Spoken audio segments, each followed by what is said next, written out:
This is Talking My Walking. I am Rodrigo Ribeiro, just another voice in the wilderness.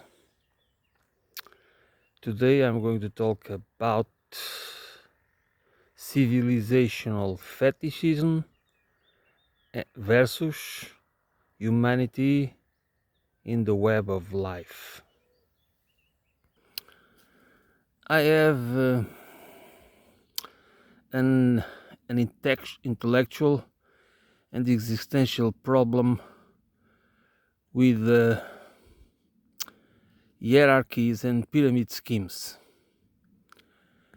And uh, and I believe that most of the explanations that require an hierarchy of power and domination, they are not explaining anything. They are justifying an existing order or unwanted order. Political, economic, or I mean, socio-political, socio-economic, socio-cultural. I mean, so civilizational fetishism is part of that problem. I see frequently, and it is very ingrained in our cultures, in the part of the civilizational fetishism, the relevance of arts and science is logical and rational. It's something that is more square and fair. But art, no. Culture is imagination, is freedom, is it's ability, is this creative freedom we have to express emotions and stimulate emotional states in others, which is a form of sharing of our socio-cultural identity, our socio-cultural nature. It's part of our condition. I'm not going to deny it. It is the problem of fetishism that makes me, and the problem of hierarchy, of this pyramid scheme of starting on a lower level, which is the bottom, or eventually the under the bottom, and goes up and up, always in layer by layer, becoming more sophisticated, as more intellectually and socially and culturally, which is partially true, because the more you devote your time to perfect and enrich your ability, your argumentative, or your skills, your natural skills, for whatever you have more, you are more, that you feel that you are better. Of course, we train ourselves. We can train ourselves in becoming better, even when we are already good, naturally gifted for whatever skill. So art, and culture and literature and poetry and movies and and painting and the architecture and everything that is an expression of our creative imagination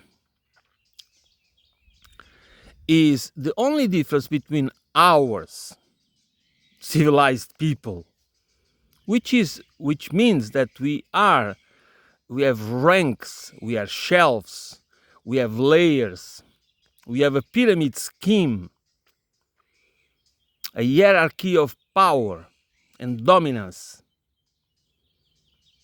and of course, a hierarchy of power and dominance has always to do with it requires manufacture scarcity and the encircle of the commons, which means it requires private ownership, accumulation of wealth, concentration of power. And this is obvious. Why the pyramid scheme? Because you can on if the power is on the bottom, is diluted. Okay, the power to be concentrated and the wealth to be accumulated, it has to be in a pyramid scheme.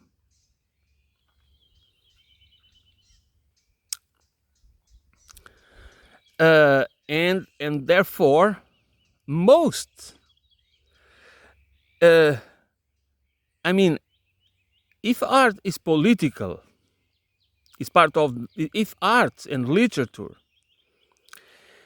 and all forms of creation are political and is an act of political liberation or political socio-cultural liberation, a rebellious part of our rebellion against the concentration of power,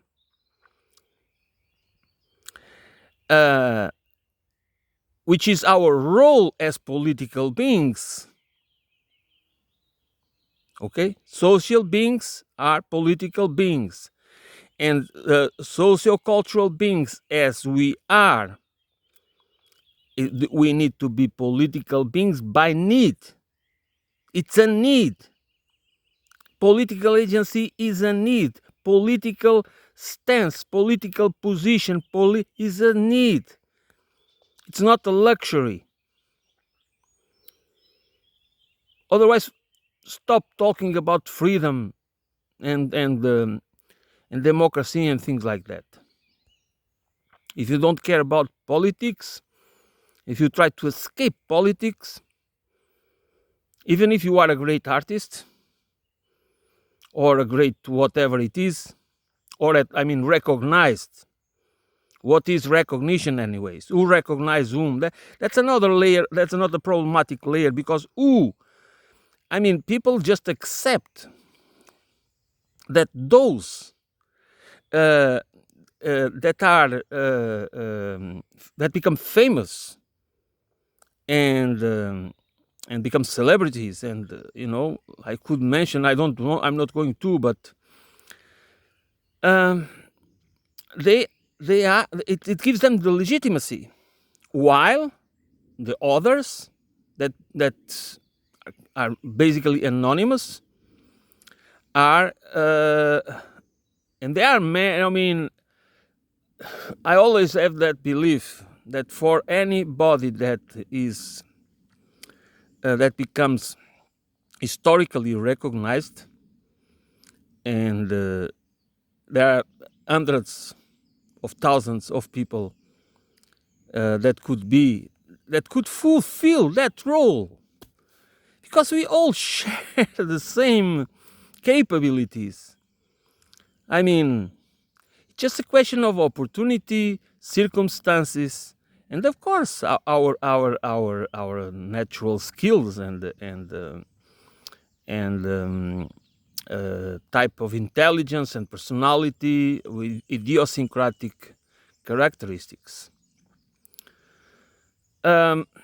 So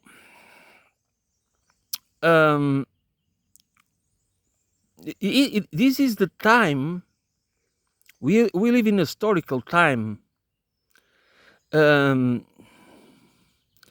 that it requires a deep breath, that requires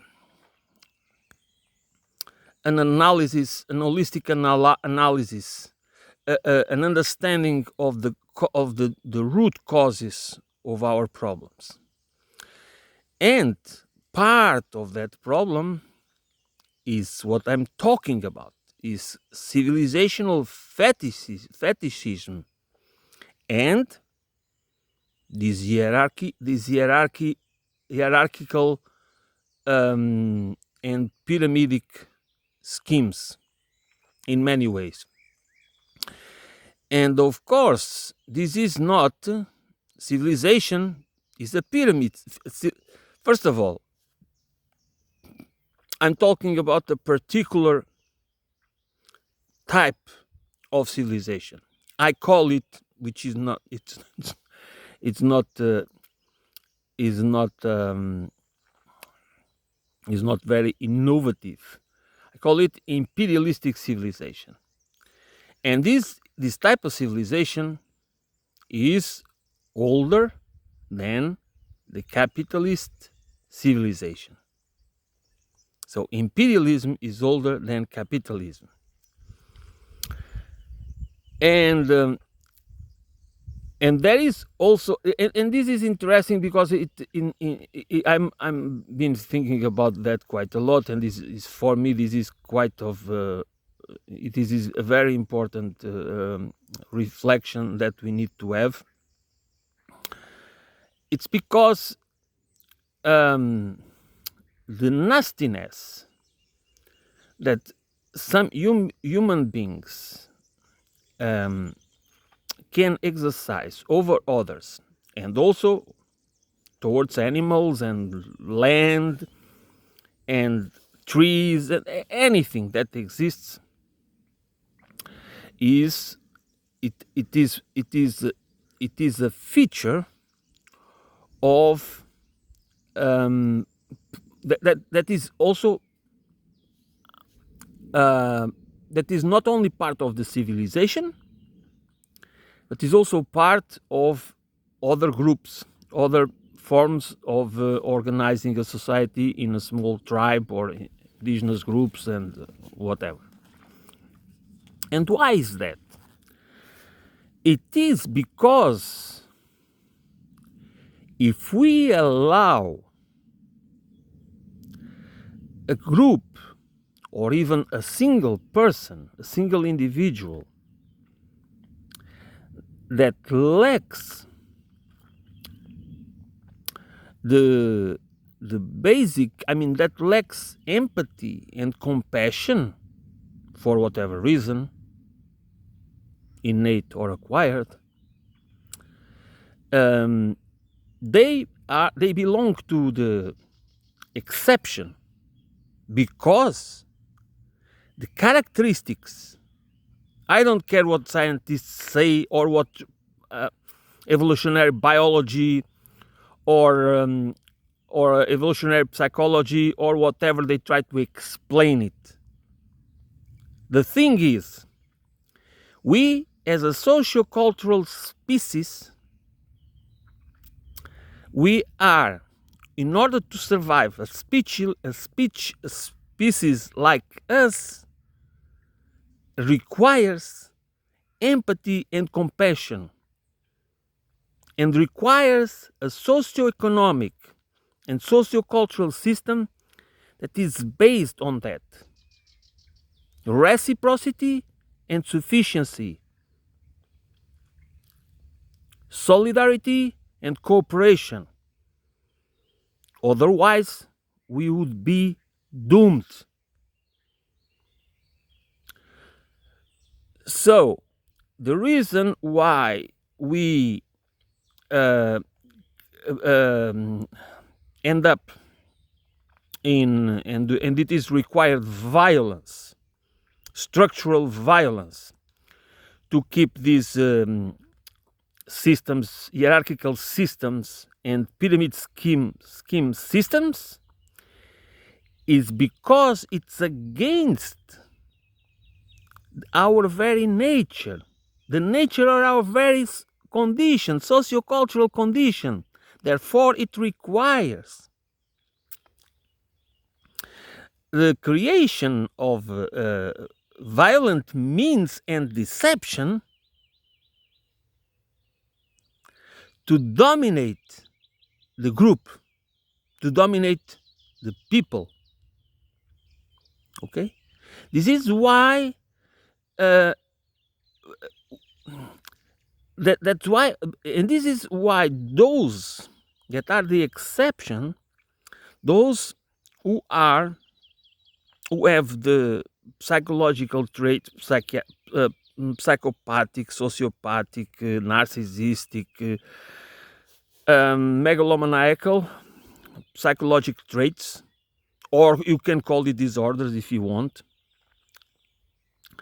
They are the ones that can use and abuse and create the narratives, the legal order, and the moral codes, the moral narratives to justify their actions, their intentions, their methods,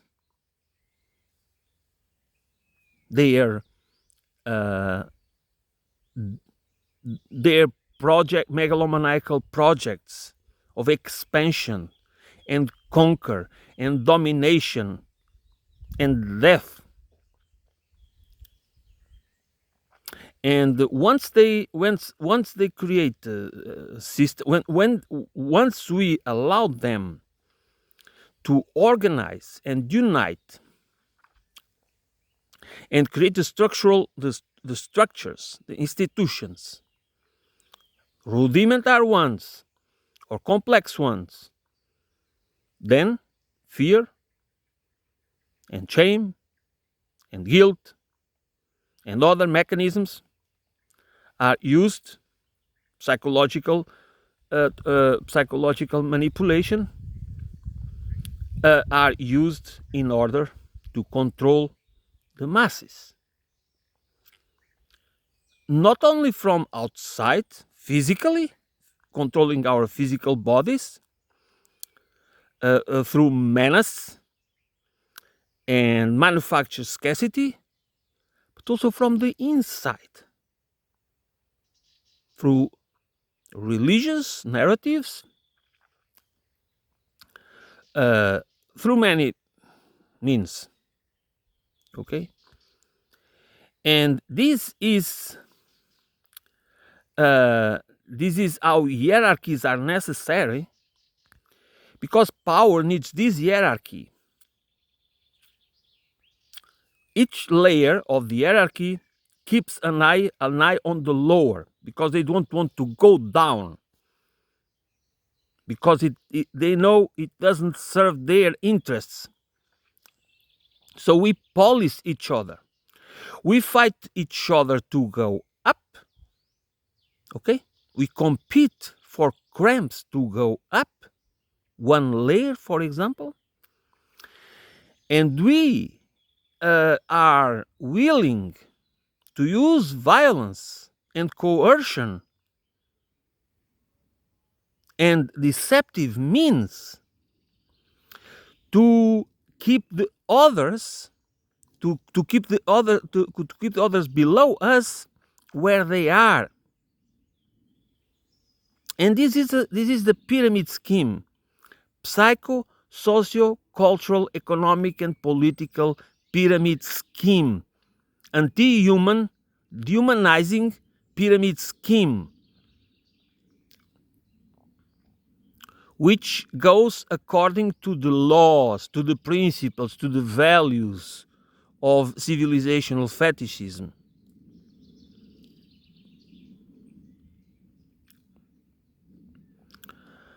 Um, so, civilizational fetishism, um, it it preys on humanity and on the web of life, and humanity only exists as part of the web of life. um, because there is no such thing as culture versus nature. What exists is culture in the web of nature, and the same goes for humanity. There is no such thing as humanity versus other types of life. There is humanity in the web of life. And this is where I am. I I can only understand spirituality or spiritual connection or spiritual development if and when spirituality is also part of the web of life. Is when spirituality is when humans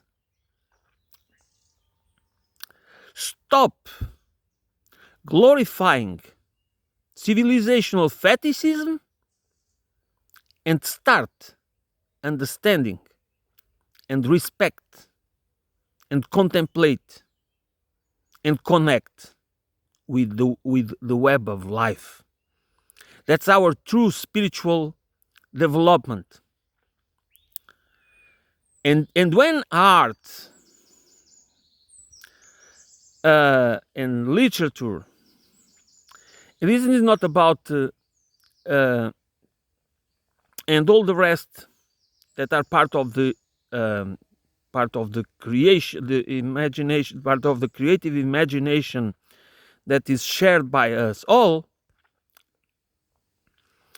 then we start not to think, not to perceive and frame art and literature and poetry and painting and music and this and that as something above nature or something above life. No, they are an expression, then they should be an expression of our gratitude to life, our spiritual gratitude to life. Doesn't matter if you think life was created by God or is just or evolution. It's not the point. The point is not to glorify what is glorify the creations of the cultural, the values,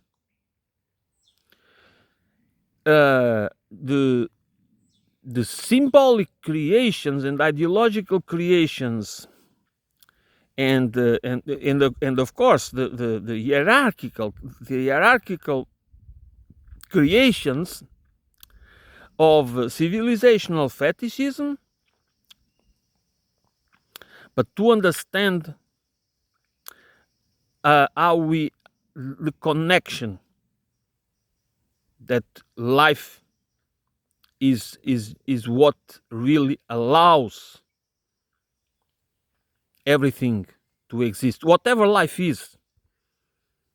This doesn't require any form of scientific um, uh, legitimation. This is a humane. This is part of our condition. Of course, it's not nothing wrong with having some intellectual or scientific sophistication or whatever. It doesn't. It's not. It's not. The important is what we really feel about it. The important is how we recognize and how we work as in unison. I mean, we become. When we think about uniting with, kind of tuning ourselves with our own self or whatever, or spiritual entity or whatever. What it should mean is that we tune ourselves with the web of life. That is our deep identity in a physical sense, but it's also in a spiritual sense.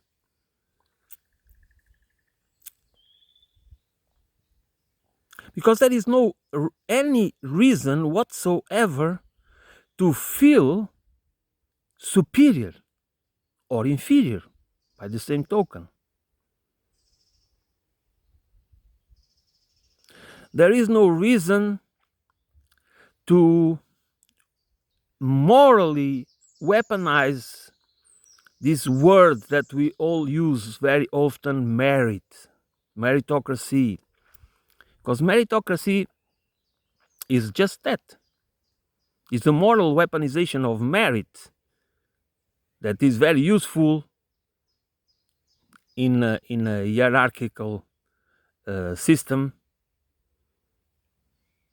because it justifies why the others are below us, are in that layer below us, because we are better, we know better, we work better, we work more, we are this, we are that, and sometimes we are only worse, doing worse unnecessary things, causing unnecessary suffering. For what reason? Part of the pyramid scheme, to become richer, wealthier, recognized, famous, to feel safer, to have a successful career.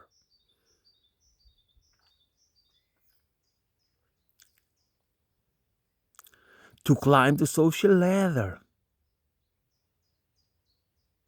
But we need that because we know, we are perfectly aware that is how the system works. And that's why for so many of us, we prefer, not really prefer, okay? We just adapt and comply and conform.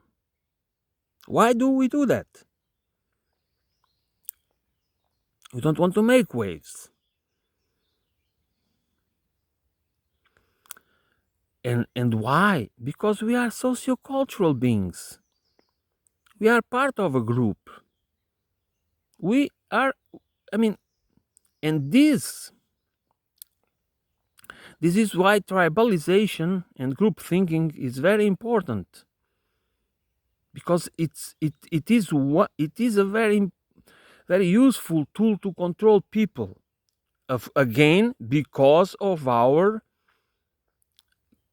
nature of our socio-cultural condition, our ability to compare, to analyze, our need to be accepted, especially when we are young.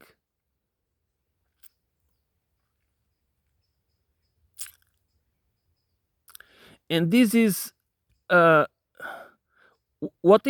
this is the same point for how we deal with other peoples, because the same pattern is applied to foreign peoples, ethno-cultural with peoples with different ethno-cultures, and this is why we were so keen to call these peoples primitives and savages and this and that, when most of us were doing the beating for those that would consider us the same. And this is how the pyramid scheme is built in a way that we end up doing the same towards others that we have been victims of exploitation,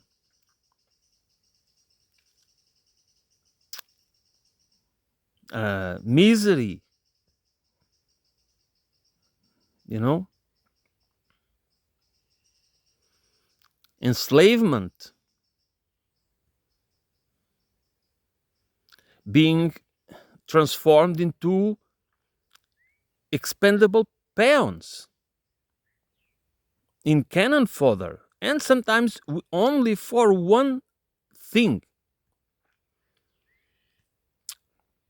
for a survival sustenance.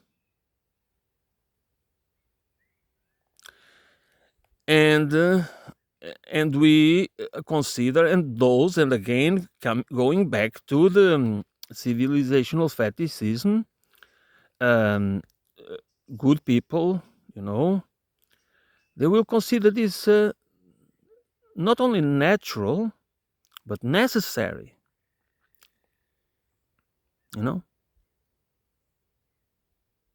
it's necessary that we have these people transformed in um, in peons.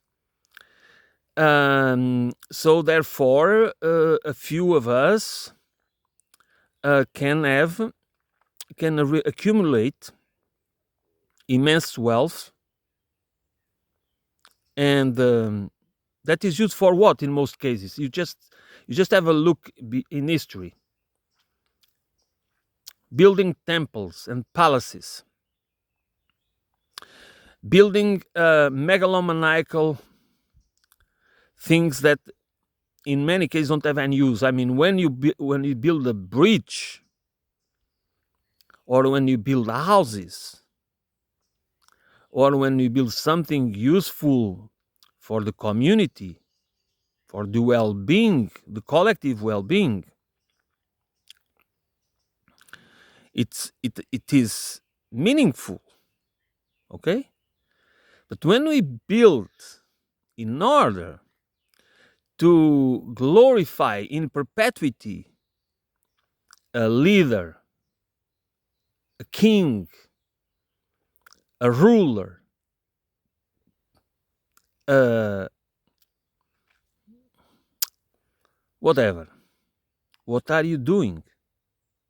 What are we doing with the resources that many times are plundered in other people's territories, with the destruction of the environment, for vanity, for insane glorification of evil?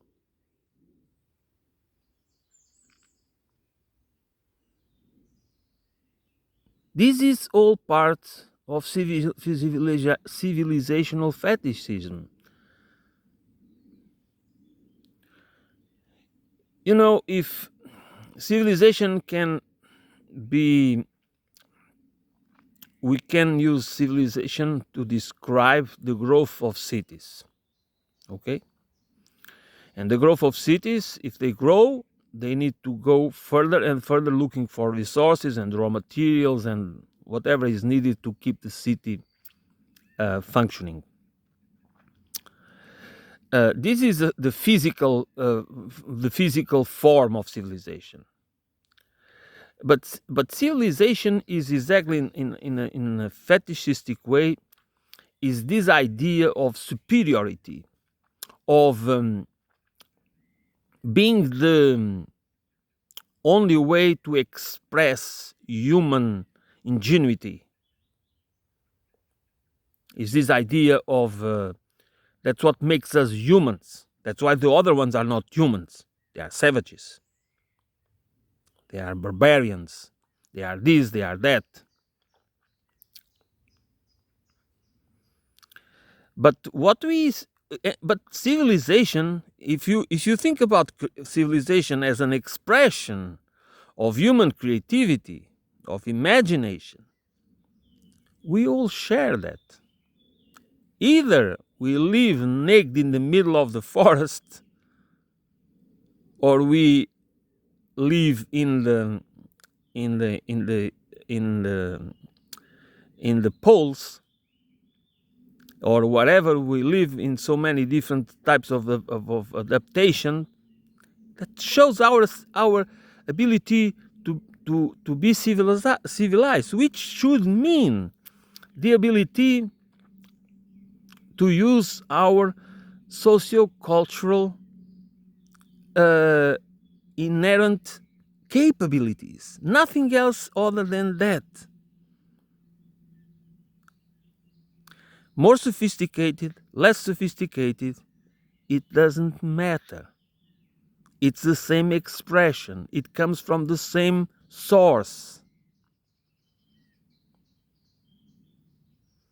So there is no reason to resort to civilizational fetishism to give some sort of to humanize humanity, because in many cases it's exactly the opposite. Is to dehumanize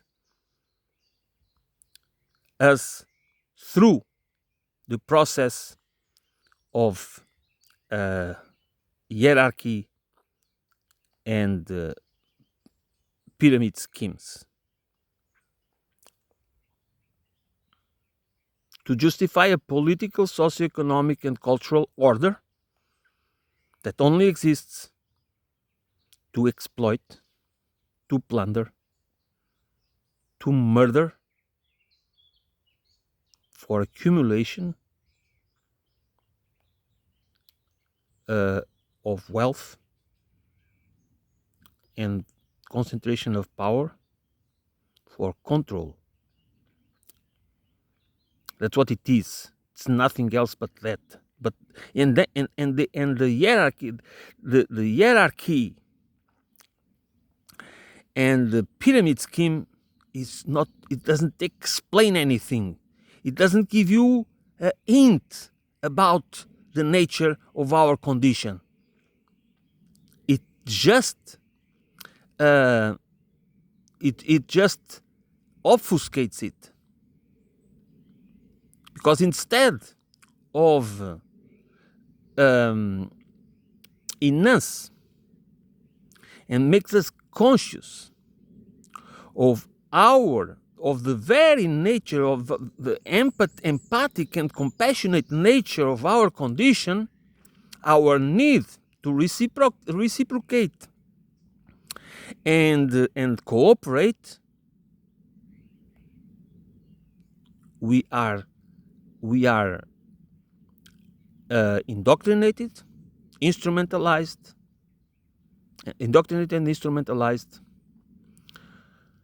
to enhance the features that are the exception. So we are supposed, we have this civilizational fetishism that, instead of enhance our humanity, is basically the enhancement of the exception, the anti-social. What is the pursuit of self-interest? What is the all these things that they have only one purpose? What is this mindless hedonistic consumerism? What is it for? Is to enhance our humanity?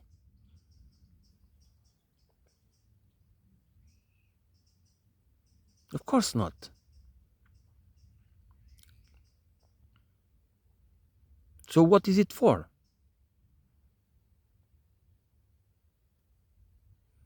It humanizes us. It's a process of humanization through the civilizational fetishism.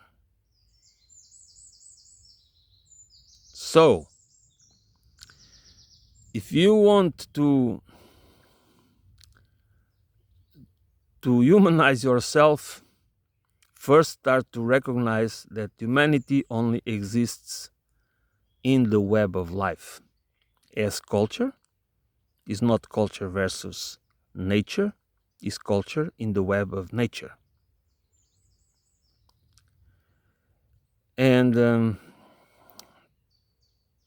this is how to start a process of conscious transformation of how you perceive yourself, of how you analyze.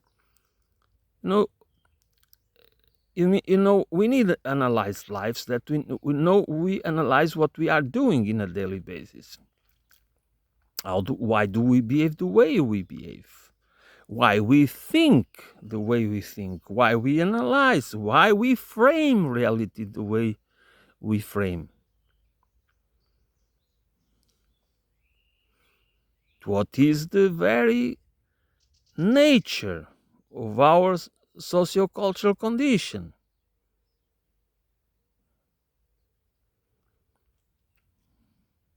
What kind of culture? What we should have a liberation culture. Yes, of course. But to liberate us from what?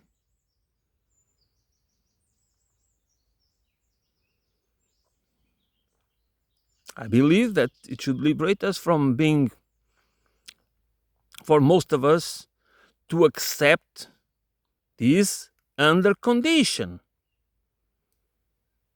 This condition of we can have some cramps, but we need to comply and conform with a system that just wants us to obey, to be servants, to be docile.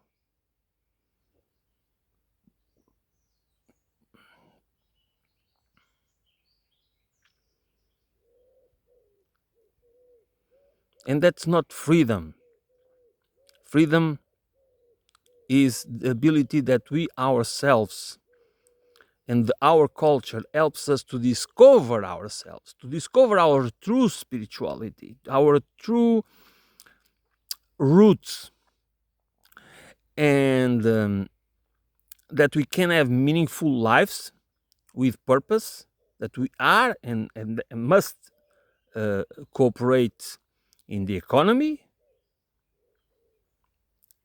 but in an economy that has, it has to be based on the principles of reciprocity and sufficiency, not a rapacious economy. Why? Everybody knows that we are not better off, or we feel not more happy. I prefer the word joy, because we need to have joy while we are doing whatever we are doing. Um, and joy is a conscious process. Okay, you know that you are having joy because what you are doing is meaningful.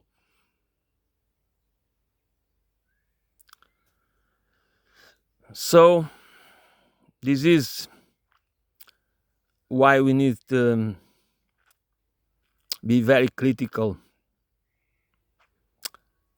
when it comes to serve and to serve uh, structures, to serve hierarchical structures of power and pyramid schemes. I'm going to end it up here for today. Thanks for listening. I will be back soon.